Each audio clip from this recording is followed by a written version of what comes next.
ইতালির রাজধানী রোমে ঈদের জামাতে ছিল মানুষের ঢল। ছুটির দিনের পাশাপাশি গ্রীষ্মের শুরুতে চমৎকার আবহাওয়ায় 7টি খোলা মাঠে নামাজ আদায় করেন প্রবাসীরা। নামাজ শেষেই কোরবানি দিতে ছুটে যান খামারগুলোতে। ইতালি থেকে এমডি রিয়াজ হোসেনের রিপোর্ট।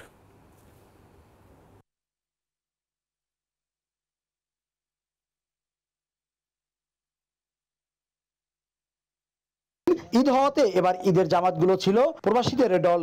রাজধানীতে ঈদের প্রধান জামাত অনুষ্ঠিত হয় পিয়াৎজা ভিত্তোরিওতে। এখানে রোম দূতাবাসের চার্জ d'affaires মোহাম্মদ জসিমউদ্দিন সহ বিভিন্ন রাজনৈতিক, সামাজিক ও আঞ্চলিক সংগঠনের শীর্ষ নেতারা ঈদের নামাজ আদায় করেন।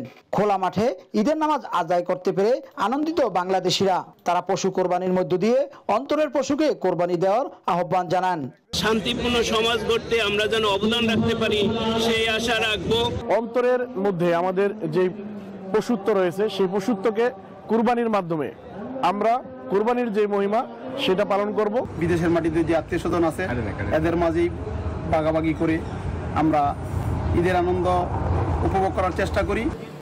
এবার বহু বাংলাদেশিকে নামাজ আদায় করি ছুটে যেতে হয়নি কাজের উদ্দেশ্যে। রেস্টুরেন্ট ছাড়া রোববার অধিকাংশ প্রতিষ্ঠান ছিল বন্ধ। নামাজ শেষে বাংলাদেশিদের অনেকেই ছুটেছেন খামারগুলোতে কোরবানি দিতে। ত্যাগের মহিমায় আমরা যেন সকলে হিংসা বিদ্বেষ ভুলে গিয়ে ঐক্যবদ্ধ থাকতে পারি। দেশে এবং প্রবাসের সকলকে জানাইছি ঈদের শুভেচ্ছা, ঈদ মুবারক।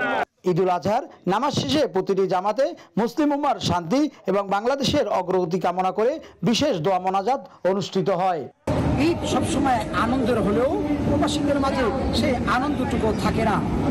প্রতি বছর এই রোমের পিয়াৎজা ভিত্তোরিও জাতীয় ঈদগাহ মাঠে ঈদের নামাজ আদায় করি ছুটে যান তাদের নিজ নিজ কর্মস্থলে। রোমের জাতীয় ঈদগাহ মাঠ থেকে রিয়াজ হোসেন, নিউজ 24।